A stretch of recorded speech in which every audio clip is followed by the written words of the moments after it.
Hey guys, Zach Miner here for Rev3 Games, and today I am joined by Conrad Zimmerman. Hello. Destructoid.com's news editor, and we are here because the day is finally upon us. If you're watching this video, it means it's past midnight, and you can go out and you can get Mass Effect 3 for yourself right now. It's there. You can also go to Destructoid.com and read your full written review. Full review is up on the site right now. Yep, and the full single-player review is up on youtube.com/dtoid. In fact, Max and Tara are working on that right now. But single-player is only part of the story with Mass Effect, right? Yeah, there's an entire multiplayer element to the game. They've added in a squad-based cooperative experience. You team up with up to 3 other players and can participate in missions situated in, right now it's 6 different maps positioned all throughout the galaxy. Right. And so you'll have choice of classes just like you do with your single player character. You create a character and build it up individually just as you do in the single player game through a series of multiplayer co-op mission experiences. Right, and so we got a chance to look at this when the demo came out a couple weeks ago. They showed off 2 of the 6 maps there and all of the character classes. The one thing that we didn't know was exactly how it figured into the single player campaign, right? Because when they announced it, BioWare was like, hold on guys, like don't worry, this is a big part of the single player experience. So Conrad, you've beaten the game 3 times now. It's possible to complete the single player game, never touch the multiplayer. You don't have to include multiplayer in your experience, even to get the achievements. It's possible to not play multiplayer, get every achievement, and that's great.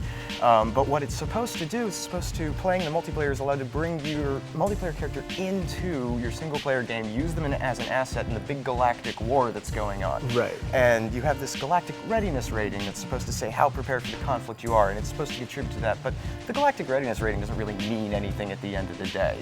You can't fail to complete the game without a minimum level. So that part of it is really largely meaningless. Yeah, you were saying that, I mean, even if you did none of the side missions and pretty much like pissed off all your team, you still had plenty Yeah, there's still points. plenty to finish the game. It doesn't seem to have any impact on cutscenes from what I can tell. If it is, it's really minor. Yeah. So there's not really a whole lot of concern about what it's going to mean for your single player game. Right.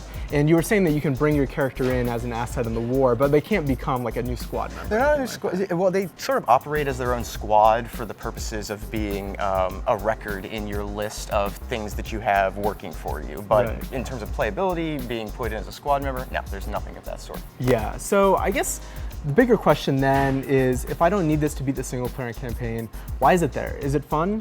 It's fun. It's a really kind of a stripped down, simple Mass Effect experience. You're basically playing a squad member from Shepard's squad, in essence, in terms of the options that you have available to you. You can still choose from all the character classes. You have 3 special abilities, I believe it is, for your character. And then it builds up over time using the same skill tree branching stuff that you had in Mass Effect 3 to level up your characters. All the abilities work exactly the same way. So it's fun. I'm not super enthusiastic about it. My concern is a month out whether or not anyone's going to be interested in it. But right now, it's a quick, fun, easy game to play. The maps are well designed. They're small and tight. And there's a lot of action. They're fun. Yeah, I agree. I played a lot of the demo and I've been playing the retail all day today.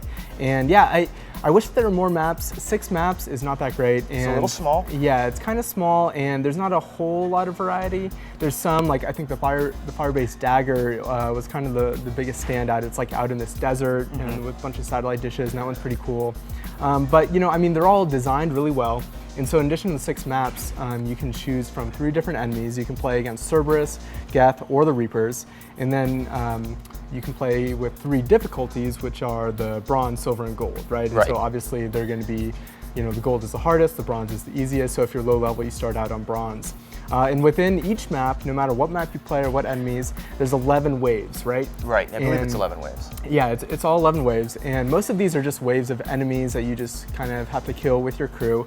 There's also a couple different waves that are mixed in there. Yeah, occasionally you'll get a sub-mission where you have to go and activate 4 objects that are in the environment, or you have to defend down an area or seek out specific enemy targets within a time limit to get a bonus to experience. But on the whole, the variety isn't really that great in mission. From one stage to the next, it's more about the map design variety that makes them stand out. Yeah, and I think the last wave of every map is the extraction mission, where like you and your team have to try and escape alive, and that's where they throw everything at you. And for me, that was the most fun. That's the best. Yeah, that's the best part of every stage, provided you can make it that far. Right. And you do need to have a pretty solid team, because even on the bronze challenges, it puts up a fair bit of fight, Oh, yeah. and it's easy to get knocked down. You can be revived by your teammates, which is great, but if you're stuck sitting around long enough, you'll bleed out. And enemies will even come and just like snuff you. They'll just come and step on your head, and that's Right. that. Which I thought actually was a really cool feature for it. Yeah.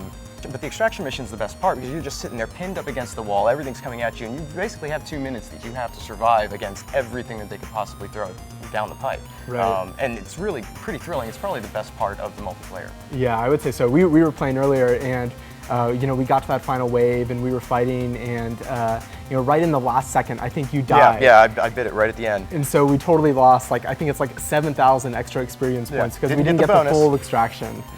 So the stakes are pretty high. And speaking of the XP, the multiplayer is like totally rewards driven. I mean, like really rewards everything you do, you get a shitload of XP. You get credits, which are used to purchase these packs, which are basically like chests or treasure chests that give you like random bonuses, like weapons and mods. Power-ups, and you can get med gel to heal yourself if you Right. don't have a teammate handy. And so you can earn credits throughout the course of play to buy these things, and then you're going to turn around and use them in combat to give you a little bit of an edge and earn more experience. Of course, you could also purchase packs which include these random upgrades, these same packs with characters and so forth from the Microsoft Online Marketplace Yes. or PSN, purchase them straight from EA for actual money if you don't want to be bothered playing the game. It's true. Of course, this is an EA game, so there are microtransactions. Yeah, Of course. of That is course one there thing are. they didn't show off in the demo, but yeah, on the highest level there, I think the biggest pack is 160 Microsoft points, and then the second one is 80 Microsoft. Items have different levels of rarity, and everything that you get in these packs is random, so they've kind of created this sort of collectible card game mentality into it. I'm not sure how I feel about that, but the credits and the experience come so quickly that you don't have to play a lot of games to even buy the most expensive items. It's just punishing someone who's so lazy they can't play the game 4 or 5 times to buy the most expensive thing. Yeah, it's true. That being said, I did find it to be addictive. I'm someone who likes to unlock these things, especially like new weapons and new mods and the new characters. I have a lot of fun with those, and so you know, I can see myself playing this. I don't feel like it takes away from the single player at all. No, it's a nice little bonus. But you know, what are your final thoughts? Well, I think ultimately it's going to, whether or not it winds up being a great multiplayer experience is going to be determined about 2 months from now, whether we see if there's any new content that's been released, any people playing the game on the servers, but it is a fun experience. It is fun. I mean, in single player, you're locked into one character, right? And this multiplayer really gives you a chance to kind of experiment with the different classes and the different abilities, so that when you go back and maybe do a new game plus, you might want to choose a different class. So there you have it. That's the multiplayer for Mass Effect 3. Let us know what you thought of it in the comments below.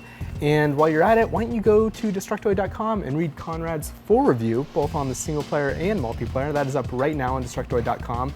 And you can watch the Destructoid show's full single player review over on YouTube.com/Detoid. That is also up right now.